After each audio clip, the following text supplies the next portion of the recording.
mountains shall be made low, the rough places will be made plain, and the crooked places will be made straight, and the glory of the Lord shall be revealed, and all flesh shall see it together.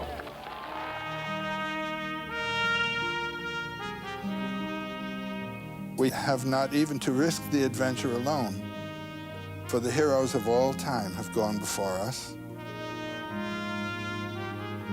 The labyrinth is thoroughly known. We have only to follow the thread of the hero path. And where we had thought to find an abomination, we shall find a god. And where we had thought to slay another, we shall slay ourselves. And where we had thought to travel outward, we shall come to the center of our own existence. And where we had thought to be alone, we shall be with all the world.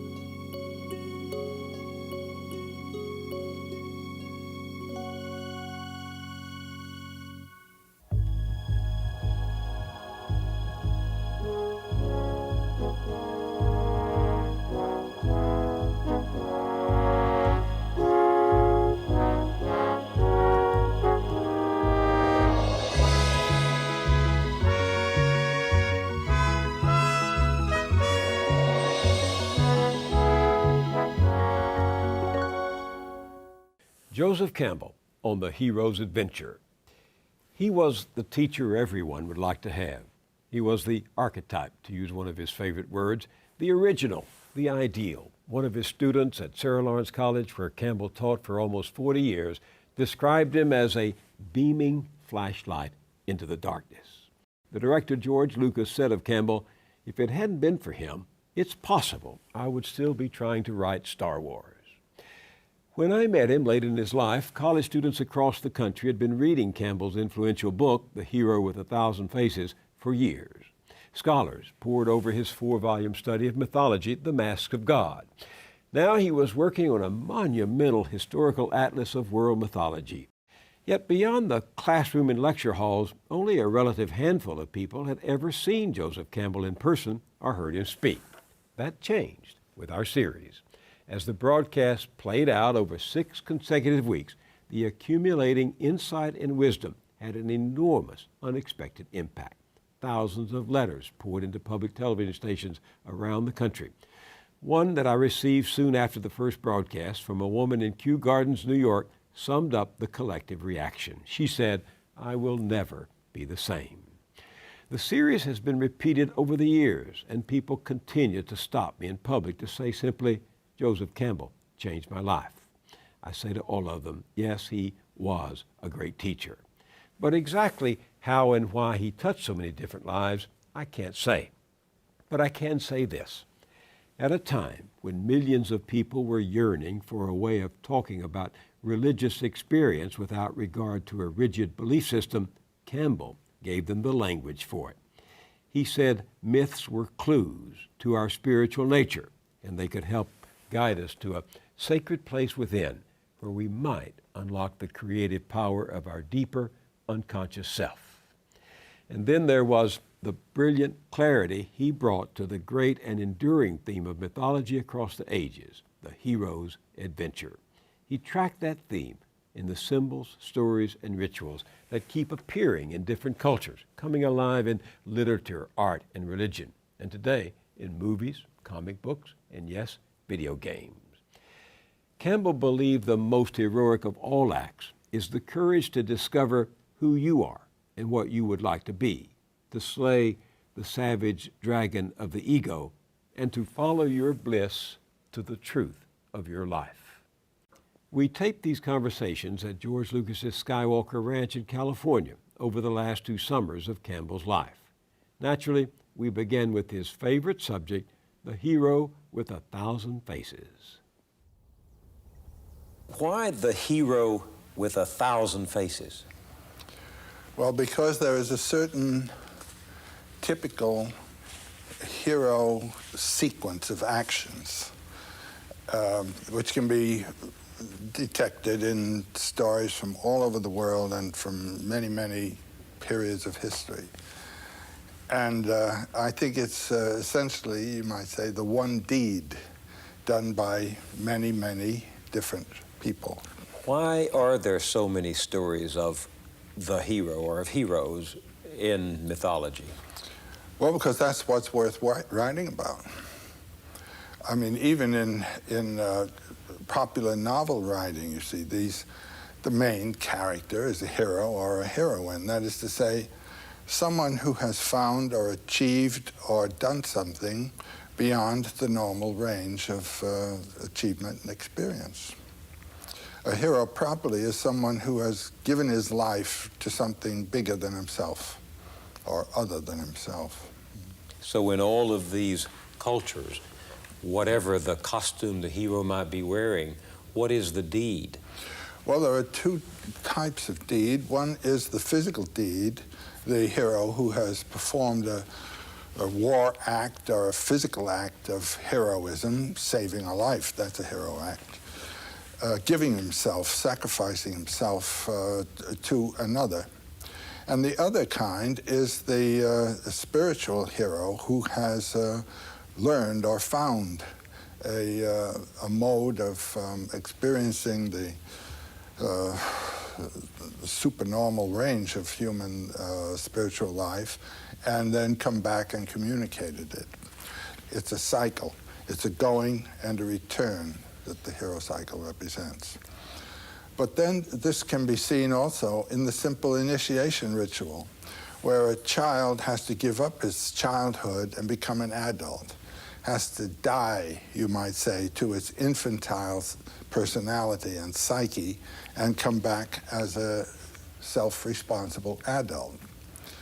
It's a fundamental experience that everyone has to undergo.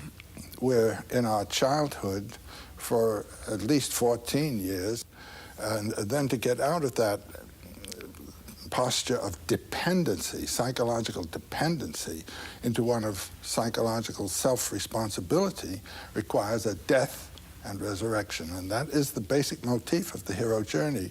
Leaving one condition, finding the source of life to bring you forth in a richer or more mature or other condition. So that if we happen not to be heroes in the grand sense of redeeming society, we have to take that journey ourselves spiritually, psychologically, inside us. That's right. And Otto Rank, in his wonderful, very short book called The Myth of the Birth of the Hero, he says that everyone is a hero in his birth. He has undergone a tremendous transformation from a little, you might say, water creature living in a realm of the amniotic fluid and so forth, and then coming out, becoming an air-breathing mammal that ultimately will be self-standing and so forth. This is an enormous transformation, and it is a heroic act, and it's a heroic act on the mother's part to bring it about. That's the primary hero form, you might say. Still a journey to be taken after that. There's a big one to be taken. And that journey is not consciously undertaken. Do heroes go out on their own initiative? Well, they're both kinds. A very common one that appears in Celtic myths of someone who has followed the lure of a deer or animal that he has been following, and then carries him into a range of forest and landscape that he's never been in before. And then the animal will undergo a transformation and become the queen of the fairy hills or something like that. That is one of not knowing what you're doing. You suddenly find yourself in full career of an adventure. There's another one where one sets out responsibly and intentionally to perform the deed. For instance, when Ulysses' son, Telemachus, was called by Athene, "Go find your father." That father quest is a major hero adventure for young people. That is the adventure of finding what your career is, what your nature is, what your source is. He undertakes that intentionally. Then there's one into which you are thrown and pitched. For instance, being drafted into the army. You didn't intend it, they are in. Hey! You're in another transformation. You've undergone a death and resurrection. You put on a uniform. You're another creature. So does the heroism have a moral objective? The moral objective is that of saving a people or saving a person or saving an idea. He is sacrificing himself for something. That's the morality of it. Now, you, from another position, might say that something was something that should not have been realized, you know. That's a judgment from another side. But it doesn't destroy the heroism of what was done. Absolutely not. Well, that's a different angle on heroes than I got when I was reading as a young boy the story of Prometheus going after the fire and bringing it back and benefiting humanity and suffering for it. I mean, Prometheus brings fire to mankind and consequently civilization. That's, by the way, a universal theme. Oh, it is? The hero, the fire theft theme usually with a relay race after it. Often it's blue jay or woodpecker or something like this that steals the fire and then passes it on to something else, one animal after another. And they're burned by the fires as they're carrying it on, and that accounts for the different colorings of animals and so forth. It's a worldwide myth, the fire theft. Do these stories of the hero vary from culture to culture? Well, it's the degree of the illumination that, or action that makes him different. There is a typical early culture hero who goes around slaying monsters. Now that is in the period of history when man is shaping his world out of a wild, savage, unshaped world. Well, it has another shape, but it's not the shape for man. He goes around killing monsters. So the hero evolves over time, like most other concepts and ideas and... Well, he evolves as the culture evolves. Yeah. Now, Moses is a hero figure. In his ascent of the mountain, his meeting with Yahweh on the summit of the mountain and coming back with the rules for the formation of a whole new society. That's the hero act. Departure, fulfillment, return. And on the way, there are adventures that can be paralleled also in other traditions. Now, the Buddha figure, it's like that of the Christ. Of course, 500 years earlier, you could match those two traditions right down the line, even to the characters of their apostles or their monks. Christ, now there's a perfectly good hero deed formula represented there. And he undergoes 3 temptations. The economic temptation, where the devil says, "You look hungry, young man, change the stones to bread." Jesus said, "Man lives not by bread alone, but every word from the mouth of God." Next, we have the political temptation. He's taken to the top of a mountain and shown the nations of the world and says, "You can come into control of all these if you'll bow to me." And then, "Now you're so spiritual, let's go up to the top of Herod's temple and see you cast yourself down, and God will bear you up and you won't even bruise your heel." So he says, "You shall not tempt the Lord your God." Those are the 3 temptations of Christ in the desert. The Buddha also goes into the forest, has conferences with the leading gurus of the day, and goes past them. Comes to the Bo tree, the tree of illumination, undergoes 3 temptations. They're not the same temptations, but they are 3 temptations. And one is that of lust, another is that of fear, and another is that of social duty, doing what you're told. And then both of these men come back and they choose disciples who help them establish a new way of consciousness in terms of what they have discovered there. These are the same hero deeds. These are the spiritual hero deeds. Moses, the Buddha, Christ, Muhammad literally, and we know this about him. He was a camel caravan master, but he would leave his home and go out into a little mountain cave that he found and meditate and meditate and meditate and meditate. And one day a voice says, "Write," and we have the Quran, you know. It's an old story. Sometimes it seems to me that we ought to feel pity for the hero instead of admiration. So many of them have sacrificed their own needs. They all have. And very often what they accomplish is shattered by the inability of the followers to see. Yeah. You come out of the forest with gold and it turns to ashes. That's another motif that occurs. In this culture of easy religion, cheaply achieved, it seems to me we've forgotten that all three of the great religions teach that the trials of the hero journey are a significant part of it, that there's no reward without renunciation and without a price. The Quran speaks, do you think that you shall enter the garden of bliss without such trials as come to those who passed before you? Well, if you realize what the real problem is, and that is of losing primarily thinking about yourself and your own self-protection, losing yourself, giving yourself to another. That's what a trial in itself, is it not? Mm-hmm. There's a big transformation of consciousness that's concerned. And what all the myths have to deal with is transformation of consciousness. That you're thinking in this way, and you have now to think in that way. Well, how is the consciousness transformed? By the trials.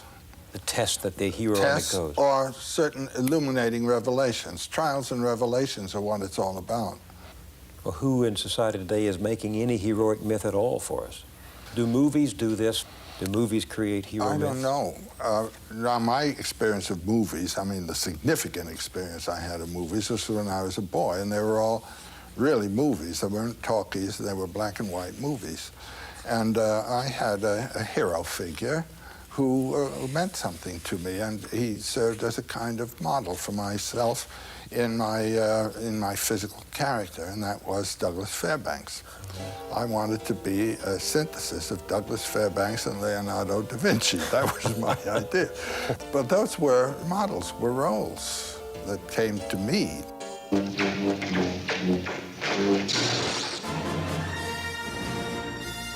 Does a movie like Star Wars fill some of that need for the spiritual adventure, for the hero? Oh, it's perfect. It does the cycle perfectly.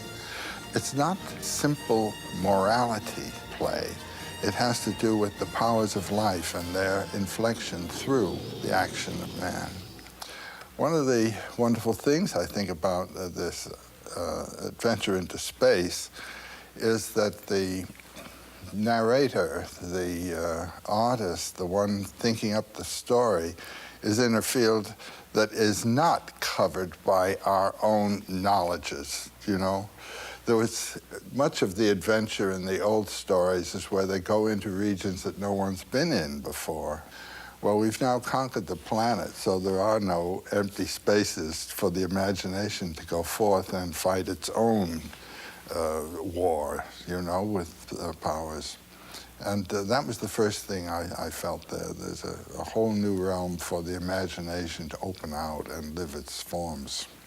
Do you, when you look at something like Star Wars, recognize some of the themes of the hero throughout mythology? Well, I think that George Lucas was using standard mythological figures.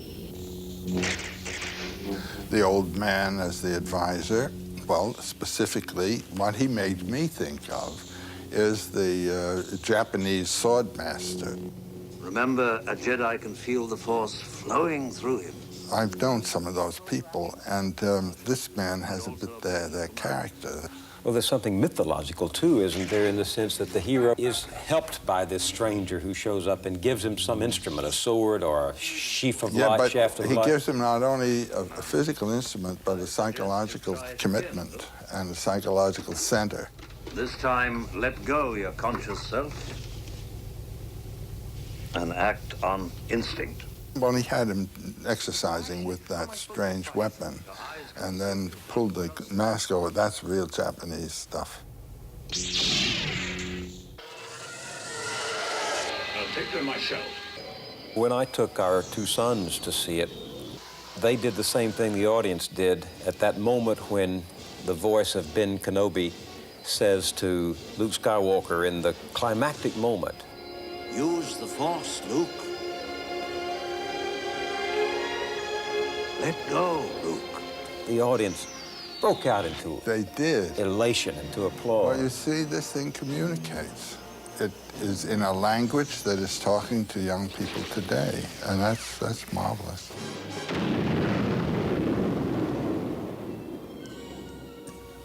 So the hero goes for something. He doesn't just go along for the ride. He's not a mere adventurer. Well, a serendipitous adventure can take place also. You know what the word serendipity comes from? It comes from the Sanskrit, serendvipa, the Isle of Silk, which was formerly the name of Ceylon. And it's a story about a family that's just rambling on its way to Ceylon, and all these adventures take place. So you can have the serendipitous adventure as well. Is the adventurer who takes that kind of trip a hero in the mythological sense? He is ready for it. This is a very interesting thing about these mythological themes. The achievement of the hero is one that he is ready for, and it's really a manifestation of his character. And it's amusing the way in which the landscape and the conditions of the environment match the readiness of the hero. The adventure that he's ready for is the one that he gets. Look, I ain't in this for your revolution, and I'm not in it for you, Princess. I expect to be well paid. The mercenary, Solo, begins as a mercenary and ends up as a hero.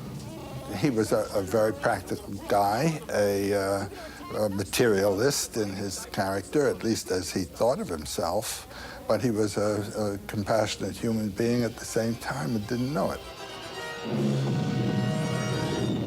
The adventure evoked a quality of his character that he hadn't known he possessed. I love you. I know. He thinks he's an egoist, he really isn't.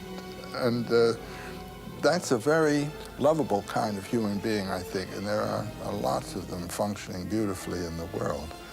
They think they're working for themselves, very practical and all, but no, there's something else pushing them.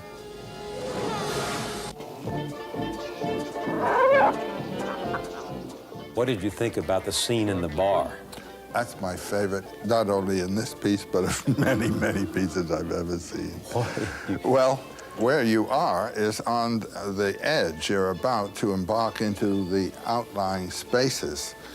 And The real adventure out A there. real adventure. This is the jumping off place. And there is where you meet people who've been out there, and they run the machines that go out there, and you haven't been there. It reminds me a little bit in Robert Louis Stevenson's Treasure Island. The atmosphere before you start off the adventure. You're in a seaport, and there's old salt seamen who've been on the sea, and that's their world, and these are the space people also. I got a bad feeling about this.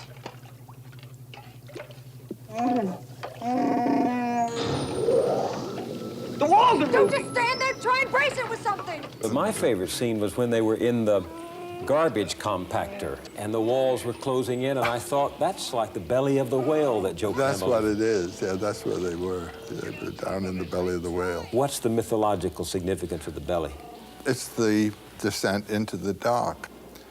Jonah in the whale. I mean, that's a standard motif of going into the whale's belly and coming out again. Why must the hero do that?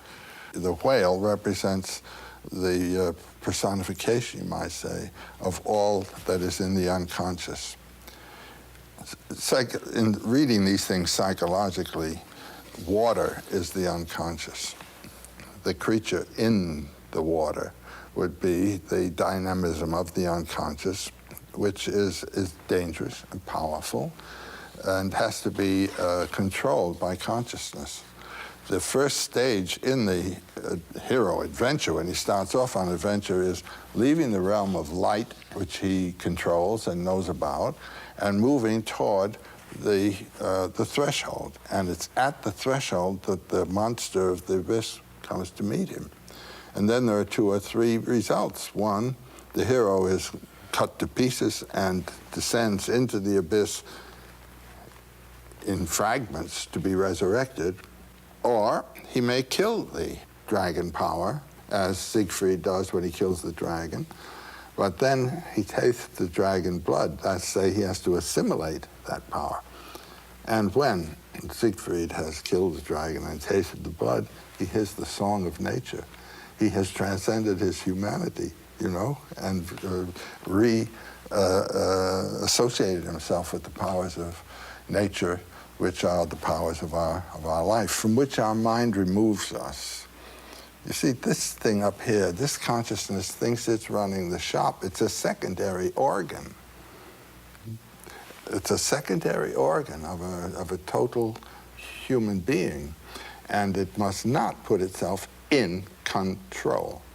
It must submit and serve the humanity of the body. Join me, and I will complete your training. When it does put itself in control, you get this father, the man who's gone over to the intellectual side. I'll never join you! If you only knew the power of the dark side. He isn't thinking or living in terms of humanity, he's living in terms of a system. And this is the threat to our lives. We all face it. We all operate in our society in relation to a system. Now, is the system going to eat you up and relieve you of your humanity? Or are you going to be able to use the system to human purposes? Would the hero with 1,000 faces help us to answer that question about how to change the system so that we are not serving it? I don't think it would help you to change the system, but it would help you to live in the system as a human being. By doing what? Well, like Luke Skywalker, not going over, but resisting its impersonal claims. But I can hear someone out there in the audience saying, well, that's all well and good for the imagination of a George Lucas or for the scholarship of a Joseph Campbell, but that isn't what happens in my life. You bet it does. If the person doesn't listen to the demands of his own spiritual and heart life and insists on a certain program, you're going to have a schizophrenic crack-up. The person has put himself off-center. He has aligned himself with a programmatic life, and it's not the one the body's interested in at all. And the world's full of people who have stopped listening to themselves. In my own life, I've had many opportunities to commit myself to a system and to go with it and to obey its requirements. My life has been that of a maverick. I would not submit. You really believe that the creative spirit ranges on its own out there beyond the boundaries? Yeah, I do.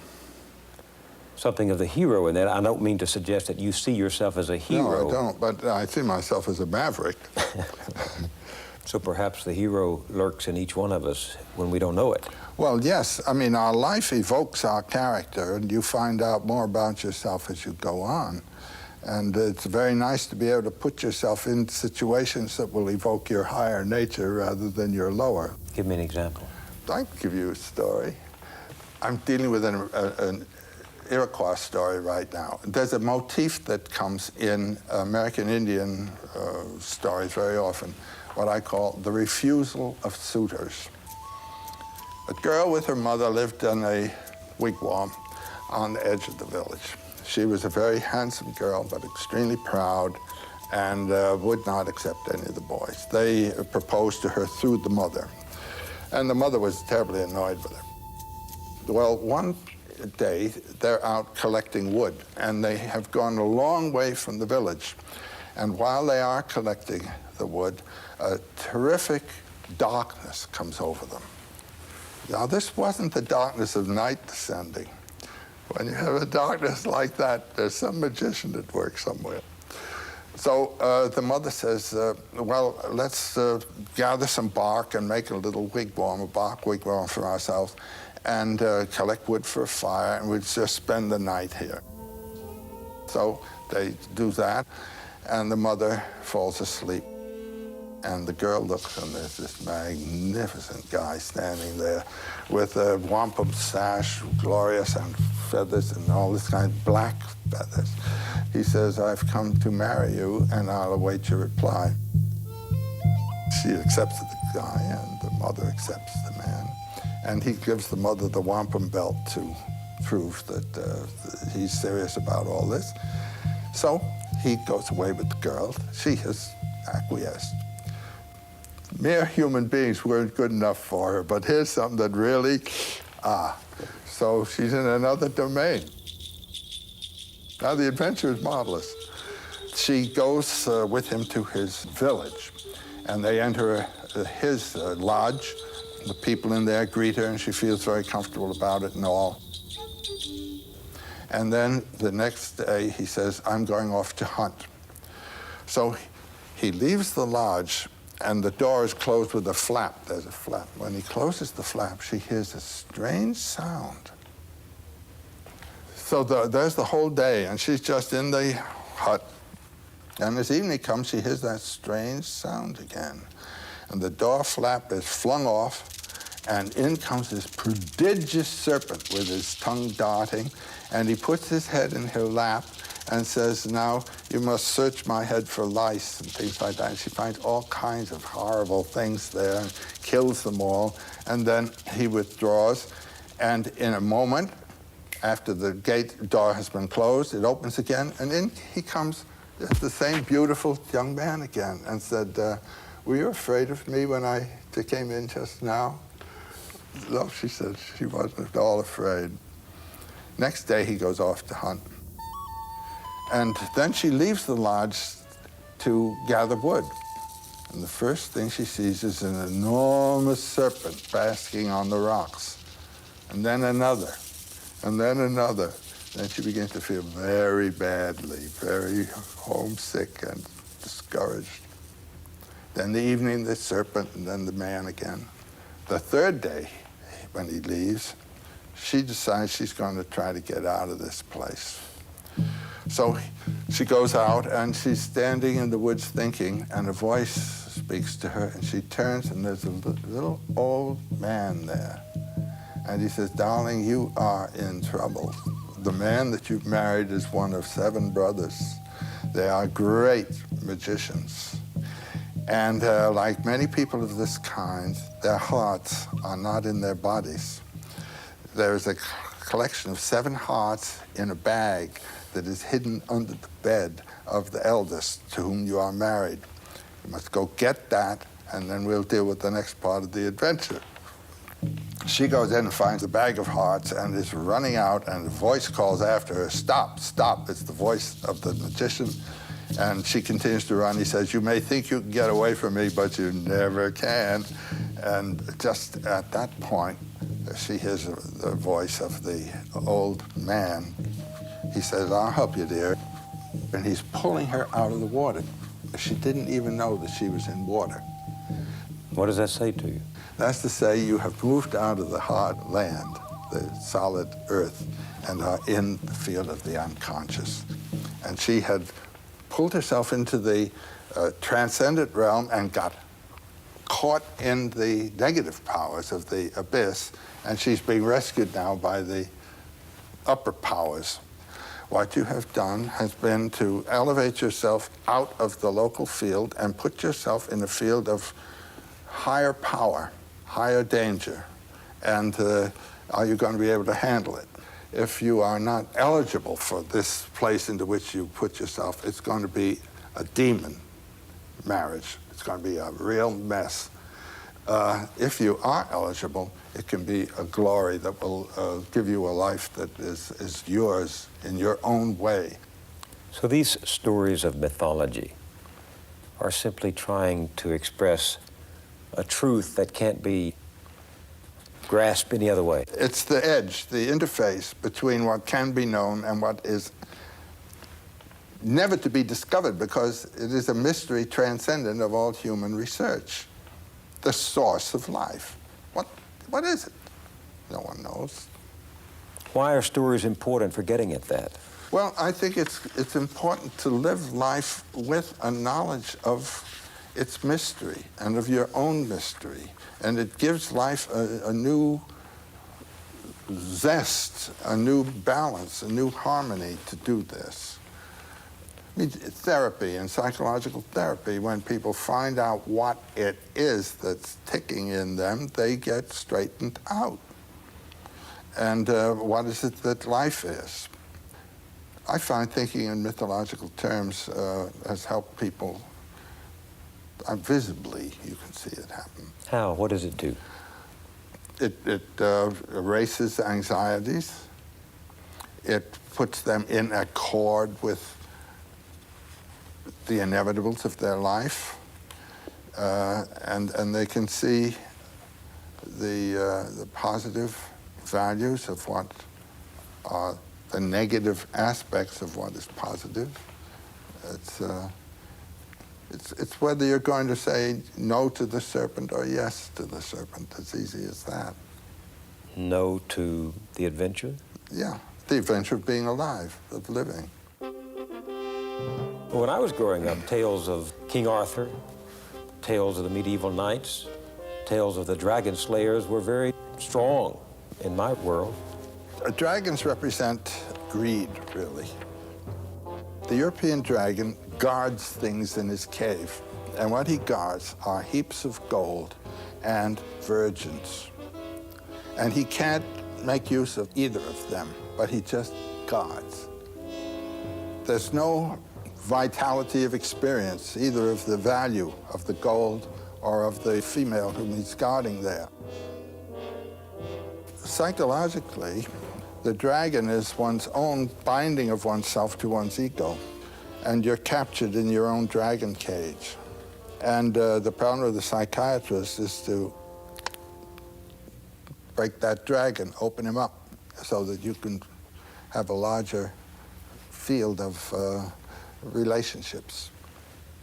Jung had a patient come to him who felt alone, and she drew a picture of herself as caught in the rocks. From the waist down, she was bound in rocks. And this was on a windy shore, and the wind blowing and her hair blowing, and all the gold, which is the sign of the vitality of life, was locked in the rocks. And the next picture that he had her draw had followed something he had said to her. Suddenly, a lightning flash hit the rocks, and the gold came pouring out. And then she found reflected on rocks round about the gold. And there was no more gold in the rocks. It was all available on the top. And in the conferences that followed, those patches of gold were identified. They were her friends. She wasn't alone. But she had locked herself in her own little room and life, but she had friends. Do you see what I'm meaning? This is killing the dragon. And you have fears and things. This is the dragon. That's exactly what that's all about. At least the European dragon. Chinese dragon is different. What is it? It represents the vitality of the swamps, and the dragon comes out beating his belly and saying, ha, ha, ha, ha, ha. You know, that's another kind of dragon. And he's the one that yields the bounty and the waters and all that kind of thing. He's the great, glorious thing. But this is the negative one that cuts down. So what you're saying is if there are not dragons out there, and there may not be at any the real moment, dragon is in you. And what is that real dragon? That's your ego holding you in. What's my ego? What I want, what I believe, what I can do, what I think I love, and all that. What I regard as the aim of my life and so forth. It might be too small. It might be that which pins you down. And if it's simply that of doing what the environment tells you to do, it certainly is pinning you down.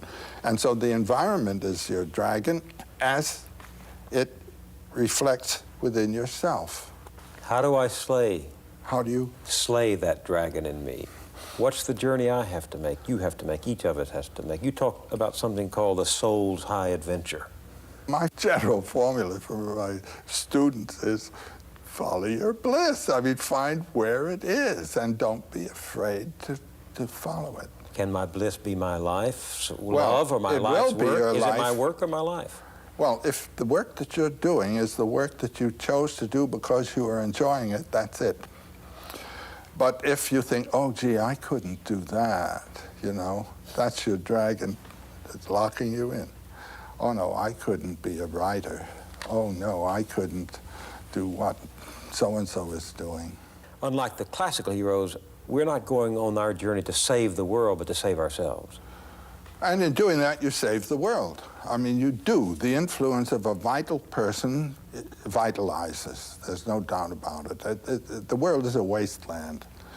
People have the notion of saving the world by shifting it around and changing the rules and so forth. And no, any world is a living world if it's alive. And the thing is to bring it to life. And the way to bring it to life is to find in your own case where your life is and be alive yourself, it seems to me. That's the power of the teacher, isn't it? To bring vitality to others, to make others see the vitality in them, children. Well, it happens. That's one of the delights of teaching. I mean, when you're not teaching in order to have an easy job, but because you really have something to teach and you love young people and you want to give what you've got found to them. And to see them come alive is the reward of teaching. But you say I have to take that journey and go down there and slay those dragons. Do I have to go alone? If you have someone who can help you, that's fine too. But ultimately, the last trick has to be done by you. In all of these journeys of mythology, there's a place everyone wishes to find. What is it? The Buddhists talk of nirvana. Jesus talks of peace. There's a place of rest and repose. Is that typical of the hero's journey? That there's a place to find? That's a place in yourself of rest. Now this I know a little bit about from athletics. The athlete who is in championship form has a quiet place in himself. And it's out of that his action comes. If he's all in the action field, he's not performing properly. There's a center out of which you act. And Jean, my wife, a dancer, tells me that in dance this is true too. There's the center that has to be known and held. There it's quite physically recognized by the person. But unless this center has been found, you're torn apart. Tension comes. Now, the Buddha's word is nirvana. Nirvana is a psychological state of mind. It's not a place like heaven. It's not something that's not here. It is here in the middle of the turmoil, what's called samsara, the whirlpool of life conditions. That nirvana is what? It is the condition that comes when you are not compelled by desire or by fear or by social commitments. When you hold your center and act out of there. And like all heroes, the Buddha doesn't show you the truth, the illumination. He shows you the way to. The way. But it's got to be your way, too. I mean, how should I get rid of fear? The Buddha can't tell me how I'm going to do it. There are exercises that different teachers will give you, but they may not work for you. All a teacher can do is give you a clue of the direction. He's like a lighthouse that says there are rocks over here and steer clear. You talk a lot about consciousness. Yes. Most people hear that term and, like me, have only a veiled understanding of it. What is it? Jean and I are living in Hawaii, and we're living right by the ocean, and we have a little lanai, a little porch, and there's a coconut tree that grows up through that porch, and it goes on up. And there's a kind of vine plant, a big powerful thing with leaves like this, that has grown up the coconut tree. Now that plant sends forth little feelers to go out and clutch the plant.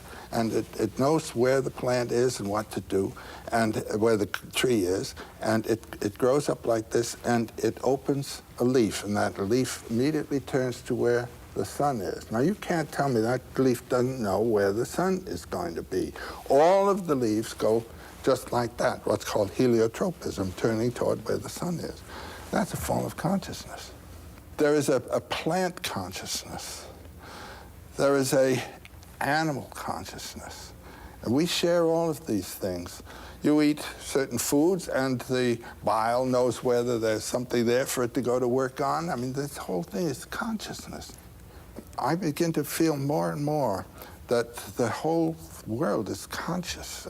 Certainly the vegetable world is conscious. And when you live in the woods, as I did as a kid, you can see all these different consciousnesses relating to themselves. Now, it is a part of the sort of Cartesian mode to think of consciousness as being something peculiar to the head, that this is the organ originating consciousness. It isn't. It's an organ that inflects consciousness to a certain direction, a certain set of purposes. But there's a whole consciousness here in the body. And the whole living world is informed by consciousness. I have a feeling that consciousness and energy are the same thing somehow. Where you really see energy, there's consciousness. Scientists are beginning to talk quite openly about the Gaia principle. There you are, the whole planet as an organism. Mother Earth. And you see, if you will think of ourselves as coming out of the earth rather than as being thrown in here from somewhere else, you know, thrown out of the earth, we are the earth. We are the consciousness of the earth. These are the eyes of the earth. And this is the voice of the earth. What else? How do we raise our consciousness? Well, that's a matter of what you are disposed to think about. And that's what meditations are for. And all of life is a meditation, most of it unintentional. A lot of people spend most of it in meditating on where their money's coming from and where it's going to go, but that's a level of meditation. Or if you have a family to bring up, you're concerned for the family. These are all perfectly very important concerns, but they have to do with physical conditions mostly, and spiritual conditions of the children, of course. But how are you going to communicate spiritual consciousness to the children if you don't have it yourself? So how do you get that? Then you think about the myths. What the myths are for is to bring us into a level of consciousness that is spiritual. Just for example, I walk off 52nd Street and 5th Avenue into St. Patrick's Cathedral. I've left a very busy city, and one of the most fiercely economically inspired cities on the planet. I walk into that cathedral, and everything around me speaks of spiritual mystery. The mystery of the cross, what's that all about there? The stained glass windows, which bring another atmosphere in. My consciousness has been brought up onto another level altogether. And I am on a different platform. And then I walk out, and I'm back in this one again. Now, can I hold something from that? Well, certain prayers or meditations that are associated with the whole context there. These are what are called mantras in India, little meditation themes that hold your consciousness on that level instead of letting it drop down here all the way. And then what you can finally do is to recognize that this is simply a lower level of that.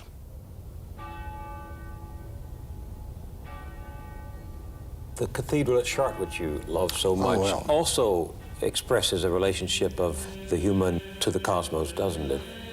Well, I think everyone who has spent any time at Chartres has felt something very special about this cathedral. I've been there about 8 times. When I was a student in Paris, I went down there about 5 times and spent one whole weekend, and I identified and looked at every single figure in that cathedral. I was there so much that the concierge, this little old fellow who took care of the cathedral, he came to me one noontime and he said, would you like to go up with me and ring the bells? I said, I sure would. So we climbed the flesh, the tower, up to where the great bell was, the great, enormous bronze bell. And there was a little, like a seesaw. And he stood on one end of the seesaw, and I stood on the other end of the seesaw. And there was a little bar there for us to hold on to. He gave the thing a push, and then he was on it, and I was on it. We started going up and down, and the wind blowing through our hair up there in the cathedral. And then it began underneath, bong, you know, bong, bong. I tell you, it was one of the most thrilling adventures in my life. And when it was all over, he brought me down. He said, I want to show you where my room is. Well, in a cathedral, you have the nave, and then the transept, and then the apse. And around the apse is the choir screen. Now, the choir screen in Chartres is about that wide. And he took me in a little door into the middle of the choir screen, and there was his little bed and a little table with a lamp on it. And when I looked out, there was the Black Madonna, the vitrine, the window of the Black Madonna, and that was where he lived. Now, there was a man living in a meditation, a constant meditation. I mean, that was a very moving, beautiful thing. Well, I've been there time and time again since. What do you find when you go there? What does it say about all that we've been discussing? Well, the first thing it says is, it takes me back to a time when these principles informed the society. I mean, you can tell what's informing the society by the size of what the building is that's the tallest building in the place. When you approach a medieval town, the cathedral's the tallest thing in the place. When you approach a 17th century city, it's the political palace that's the tallest thing in the place. And when you approach a modern city, it's office buildings and dwellings that are the tallest things in the place. And if you go to Salt Lake City, you'll see the whole thing illustrated right in front of your face. First, the temple was built. The temple was built right in the center of the city. I mean, this was the proper organization. That's the spiritual center from which all flows in all directions. And then the Capitol was built right beside the temple. And it's bigger than the temple.